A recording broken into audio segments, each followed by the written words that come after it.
A while back I showed you my favorite loom knitting hooks, and I showed you these unconventional hooks that I got from Harbor Freight.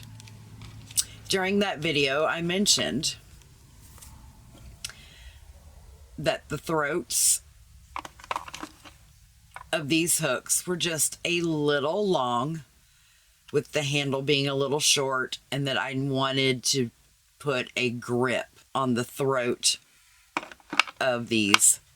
While I was at Hobby Lobby the other day, I ran across these crochet hook grip sets, and I thought, let's give it a try. Hi y'all, I'm Erica from the LopsidedCrafter.com. Join me as I put these crochet grips onto my loom hooks, my unconventional hooks. Now, I will say that I've already had a few of these on here, and there is a little bit of a curve, if you will. Obviously the larger ones are not going to fit, so I will save those for something else, and I will just have to interchange these with what I am working on. This one has the smallest hole, so I will just put the straight one right through that. So now I have myself a little bit of a thumb grip when I'm using this tool. This one is the angled tip, and what I have found with this one is that when you feed it through, you gotta kind of turn, because if you can, you see that right there, it came right through it. So you got to kind of turn the hook and the grip kind of at the same time to kind of feed it through. So you're kind of like just fishing it down, if you will. And you got to go slow, because you don't want to, you know, well, I mean, for $1.49, if you mess it up, whatever, we can go get more. But there we go. So now that's on there. And because that one was, I wouldn't say difficult, but we'll say somewhat challenging, I'll probably just leave that one on there. But that gives myself a grip also. Now, you know, it does move around, but while you're loom knitting and holding onto it, it's going to stay in place. The actual hook one I don't use very often, so I probably will not put one on there.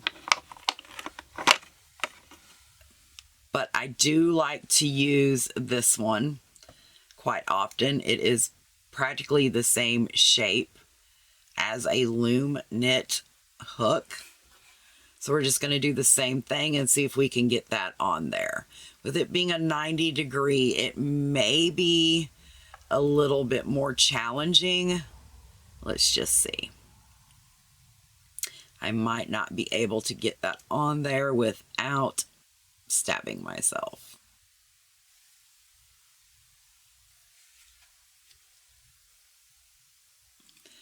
So this one, the diameter of the opening is just a little too small. So let's just try one of these bigger ones over here. I'll go up to the next size,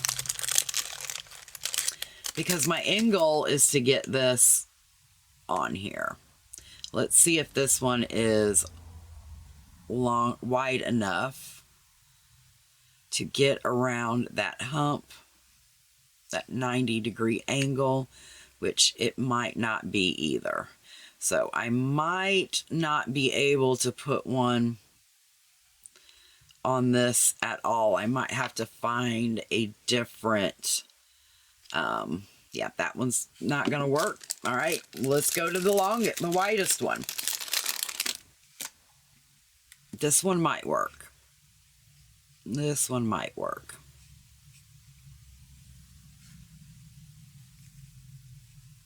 Yep, maybe.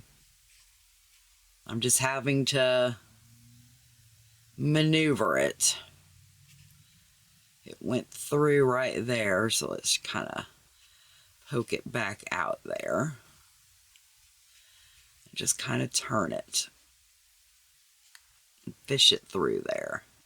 It is almost there. So this would be another one, if I get it on there, that's going to stay. And if that doesn't work, I will definitely be putting something else on here. Maybe make a rubber band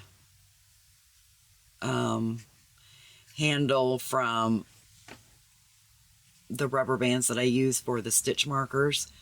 I mean, it is almost there. And I don't want to force it because I don't want it to rip. But it's there. It's like right here at this one. I need to get it up 3 more.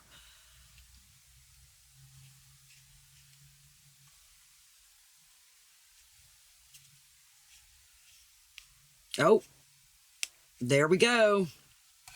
Okay. So yes, granted this is big. And it is floppy. But with that 90 degree, I don't think it's going to go anywhere. I mean, it might. But again, I'm just using that as a grip, an added grip for the handle. I mean, I could always... Nope, it's not quite wide enough to fit down around this. But it does give me a little added grip. And, you know, really we're only using the tip of this anyway. So if we're holding the handle and that grip, it should be okay and not get in the way. I'm going to take that back out. And I'm just going to see if I can get it on the smaller one. Probably not.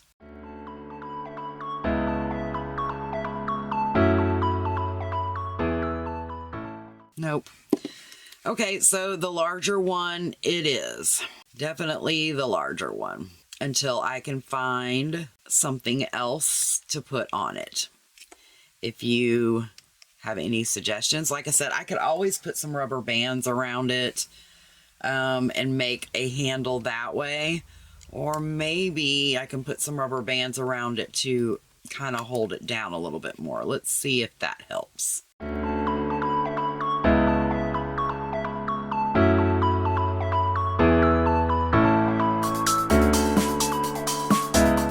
I don't know if there is enough stretch in that rubber band to hold that. No.